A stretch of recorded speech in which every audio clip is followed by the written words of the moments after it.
Even as we grieve, we give thanks for this most faithful life. I am deeply aware of this great inheritance and of the duties and heavy responsibilities of sovereignty. For more than half a century, a secret has floated through the halls of palaces, whispered behind velvet curtains and hidden beneath royal protocol. It wasn't buried in a vault. It wasn't locked inside Buckingham Palace archives. It lived inside one man, a man who spent his entire life being told what to do, what to say, who to love, and even how to feel. And now, at 77 years old, after decades of silence, scandal, heartbreak, and a cancer diagnosis that forced him to confront his own mortality, King Charles III is finally letting the world see what was hidden all along. Because when you pull back the royal curtains, the story of Charles isn't the fairy tale the monarchy sold to the world. It's a story of pressure, control, forbidden love, family betrayals, and a throne that demanded obedience before happiness. To understand the truth, you have to go back to the moment the entire world thought they were watching a dream come true. July 29, 1981. The wedding of Prince Charles and Lady Diana Spencer. Nearly 750 million people watched the ceremony from around the globe. A young, shy Diana walking down the aisle at St. Paul's Cathedral, marrying the future King of England. It looked like the perfect royal love story. But behind the cameras, the truth was far darker. Because the night before that wedding, Charles reportedly cried. Not tears of joy, tears of heartbreak. The woman he loved wasn't walking down the aisle. Camilla Parker Bowles was, just not as the bride. According to royal biographers, Charles had been deeply attached to Camilla for years, but royal expectations had other plans. The monarchy needed a bride who fit their strict image, someone young, someone untouched by scandal, someone the public could believe in. Camilla didn't fit that picture. Diana did, and so the palace quietly pushed the marriage forward even as Charles struggled with the decision.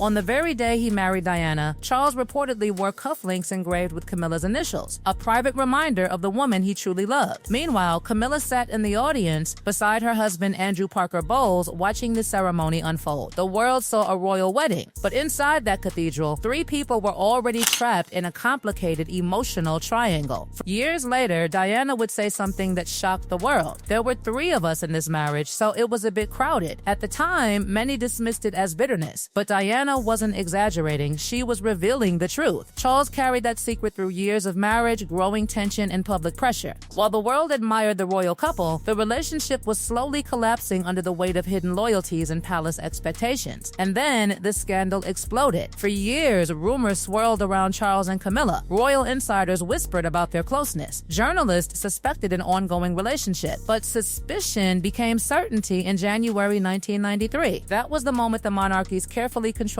image cracked open. A secretly recorded phone conversation between Charles and Camilla from 1989 suddenly appeared in British tabloids. The recording was intimate, shockingly personal, and humiliating for the monarchy. The 6-minute conversation left absolutely no doubt about the closeness between them. Newspapers immediately gave the scandal a name that would haunt royal history forever: Camillagate, or as critics called it, Tampon Gate. The call wasn't discovered by palace investigators. It was reportedly picked up by an ordinary man in Merseyside using a radio scanner that accidentally intercepted the royal phone frequency. When he realized who the voices belonged to, the recording was passed to journalists. Suddenly, the world heard what the palace had tried to hide. Diana's fears were real. The relationship between Charles and Camilla had never truly ended. The public reaction was brutal. Buckingham Palace scrambled to contain the damage. Queen Elizabeth II, known for protecting the institution at all costs, was reportedly furious, not only because of the affair, but because the scandal exposed the monarchy's greatest weakness: secrecy. For decades, the royal family had survived by controlling information, by shaping narratives before they reached the public. But this time, the truth slipped out, and it showed a monarchy struggling to maintain an image that no longer matched reality. The fallout from Camillagate intensified the collapse of Charles and Diana's marriage. The couple separated in 1992 and divorced 4 years later. Then came the tragedy that would haunt the monarchy forever: Diana's death in 1997. The public grief was overwhelming, but so was the anger toward the royal family. Many blamed the institution itself for the suffering Diana endured. For Charles, the years that followed were filled with quiet attempts to rebuild his reputation. Slowly, carefully, Camilla was reintroduced to the public. What once seemed impossible eventually became reality when Charles married Camilla in 2005. But the ghosts of the past never truly disappeared. And now, decades later, another shocking moment forced Charles to confront royal tradition once again. In February 2024, Buckingham Palace made an announcement that stunned the world. King Charles III had been diagnosed with cancer. For centuries, the health of British monarchs had been treated as a closely guarded secret. Even Queen Elizabeth II's declining health was carefully shielded from public view. Kings and queens simply didn't talk about illness. Charles broke that rule. Instead of hiding the diagnosis, he chose to reveal it publicly. The announcement came after doctors discovered the cancer during treatment for an enlarged prostate. The palace confirmed the diagnosis, and suddenly the world saw something rarely associated with royalty: vulnerability.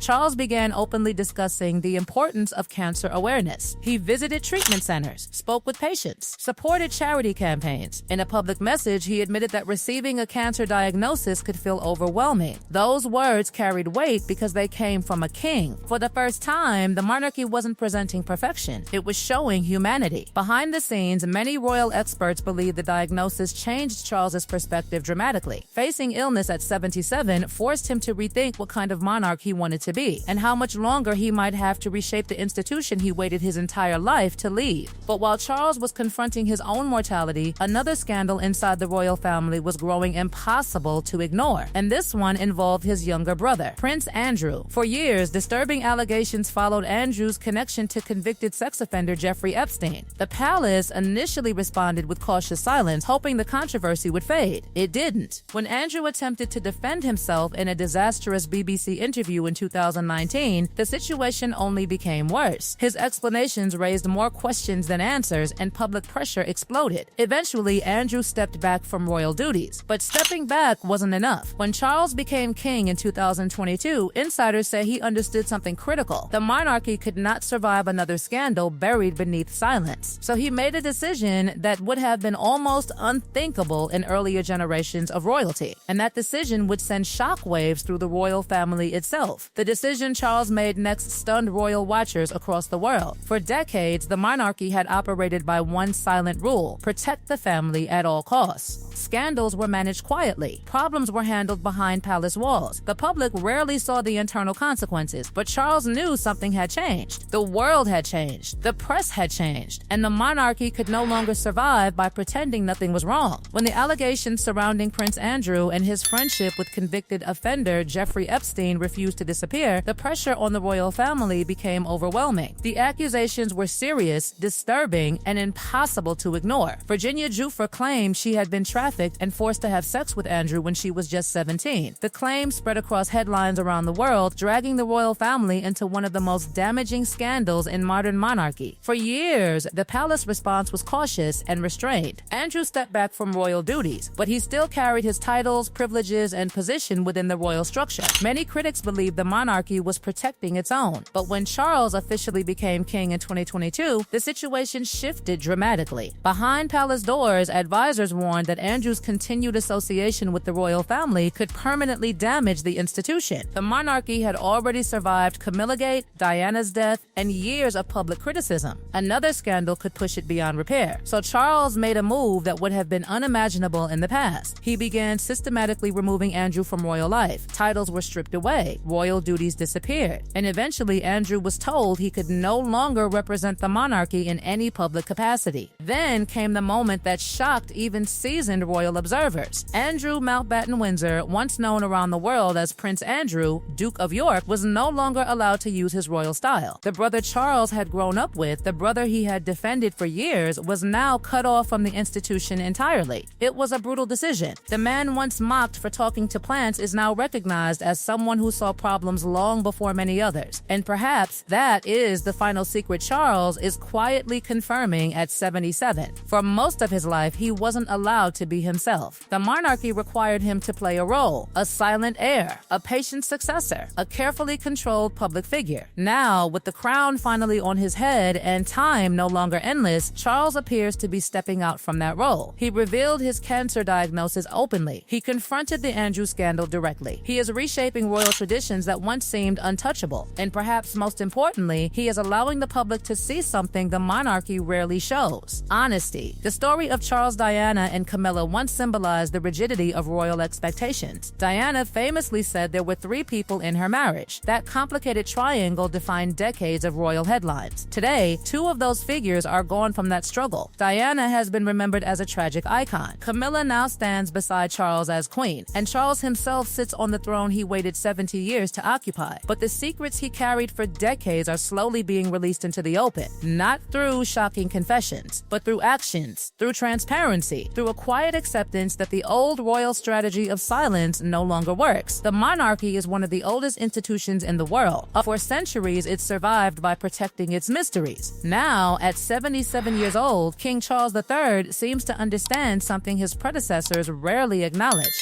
Secrets don't protect the crown anymore. Truth might. And whether history ultimately judges him as the king who saved the monarchy or simply the king who tried to change it too late, one thing is certain. The man who spent a lifetime hiding behind royal expectations is finally beginning to speak.